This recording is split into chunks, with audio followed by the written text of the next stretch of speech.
O MacBook é considerado o melhor computador portátil. Bate qualquer Lenovo, HP ou Asus em termos de características e performance. Mas vamos ver quanto custa o novo MacBook M3, com as especificações básicas, mas também com as especificações de topo. Mas primeiro, subscreve ao canal porque eu trago novos produtos todas as semanas. Então vamos comprar um MacBook Air. Então podemos escolher um MacBook Air de 13 polegadas ou 15 polegadas, mas só com o processador M3, o processador mais básico da Apple. Esta versão do MacBook Air não suporta processadores melhores, para isso necessita do MacBook Pro. Eu vou escolher um MacBook de 15 polegadas, porque eu quero ter um ecrã maior.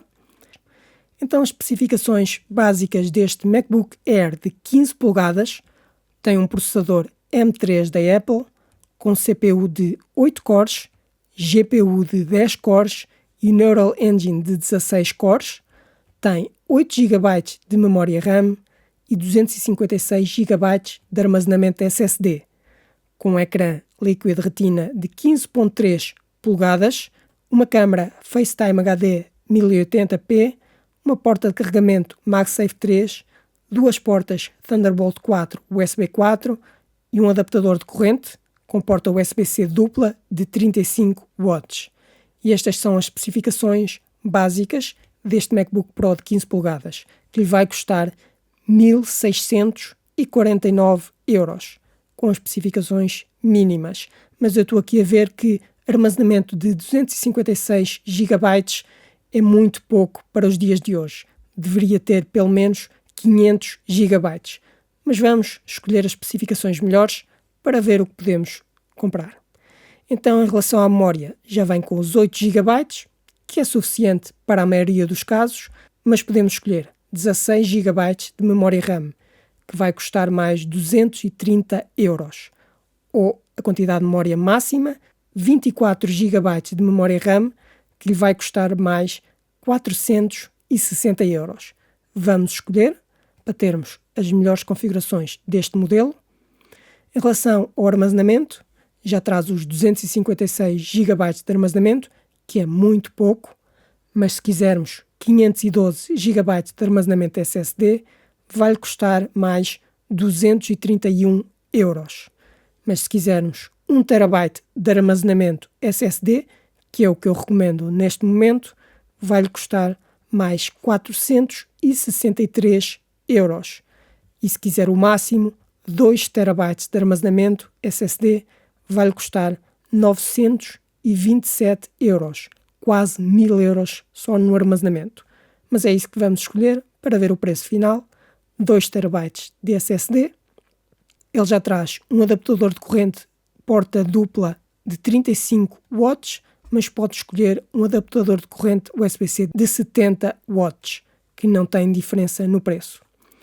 Depois pode escolher também o idioma do teclado, não tem custos adicionais, vamos manter o idioma, mas pode escolher software pré-instalado, mas eu não vou adicionar software, que eu quero ver só o preço com as melhores configurações do hardware. Então, se virmos agora as especificações do melhor MacBook Air de 15 polegadas, ele tem um processador M3 da Apple com CPU de 8 cores, GPU de 10 cores e Neural Engine de 16 cores, com 24 GB de memória RAM, 2 TB de armazenamento SSD, com um ecrã de 15.3 polegadas, os mesmos inputs e outputs e um adaptador de corrente USB-C de 70 watts, vai-lhe custar 3.036,98 €. Portanto, um pouco mais de 3.000 €, quase o dobro do modelo básico do MacBook Air de 15 polegadas, mas será um computador muito melhor. O processador é o mesmo do modelo básico, mas se não precisar de 24 GB de memória RAM, eu recomendo 16 GB de memória RAM para os dias de hoje. O armazenamento, o modelo básico só traz 256 GB, que é muito pouco. Deverá escolher pelo menos 512 GB, mas eu recomendo 1 TB. Portanto, estas são as especificações e o preço do modelo básico e do melhor modelo com as melhores especificações do MacBook Air de 15 polegadas, que lhe vai ficar por um pouco mais de 3.000 euros. Espero que tenhas gostado deste MacBook, mas eu vou explorar outros modelos de MacBook e outros computadores com grande potencial, da HP, Lenovo, Asus ou LG, para decidires qual o melhor computador para ti. Mas agora, subscreve ao canal porque eu publico novos vídeos todas as semanas. Mete um gosto no vídeo e se tiveres alguma pergunta, escreve nos comentários.